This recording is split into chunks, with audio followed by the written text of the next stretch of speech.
हम लोग पूरे के पूरे देश की अर्थव्यवस्था पर पड़ सकता है। हमारी जीडीपी जो है वो 2% तक उस पर असर पड़ सकता है, क्योंकि 70% हिंदुस्तान, जैसा आप सब लोग जानते हैं, वो हमारे गांव में रहता है। तो कितना भीषण है ये सूखा और किस तरह से तैयारी कर रही है हमारी सरकार, इस बारे में आज हम लोग हम चर्चा करेंगे। पर एक नजर डाल देते हैं कि हालात जो हैं, मौसम विभाग ने क्या आंकड़े पेश किए हैं। हिंदुस्तान का नक्शा आप देख रहे हैं, यहाँ पर ज्यादा जो बारिश हुई है वो सिर्फ सौराष्ट्र के कुछ इलाके हैं वहां पर आपको दिखाई दे रही है। यहाँ पर जरूरत से ज्यादा बारिश हुई है, लेकिन वहां पर बहुत कम, क्योंकि फसलें होती हैं इसलिए इसका असर नहीं पड़ेगा। अगर देखें हम इसके बाद में कि कहां पर नॉर्मल जो है, औसत और सामान्य मानसून रहा है इस साल, तो उड़ीसा देखें और ये जो पश्चिमी घाट का जो इलाका है यहाँ पर देखें, यहाँ पर नॉर्मल है, जिसमें कि कुछ महाराष्ट्र आता है, कर्नाटक आता है और केरल आता है। अब देखते हैं कि वास्तव में कहां पर हालात खराब हैं। जी आप ये देख सकते हैं कि लाल पूरा का पूरा इलाका है, यहाँ पर 30 से लेकर के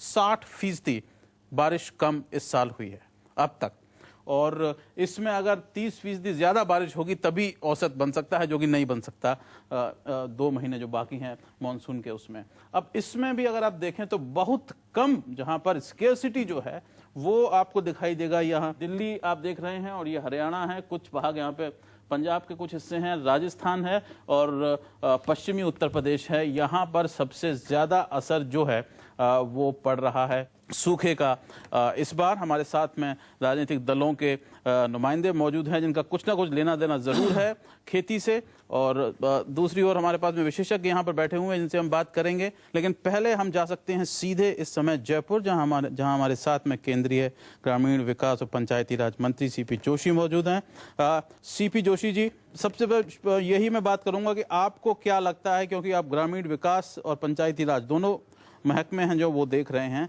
क्या वास्तव में सूखे को लेके सरकार सचेत है या नहीं है? निश्चित तौर पर सरकार सचेत है।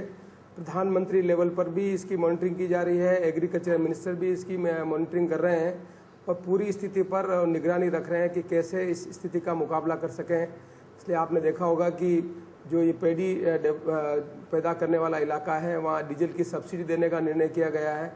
तो जो भी कदम उठाने उसके बारे में सरकार सचेत है। जी, हिंदुस्तान में ये देखा गया है कि सूखे के ऊपर जो है तभी सरकार जागती है जब किसान जो है वो आत्महत्या करने लगते हैं और अखबारों में वो आने लगता है, टेलीविजन पे आने लगता है और उसमें बहुत ज़्यादा विवाद होने लगता है।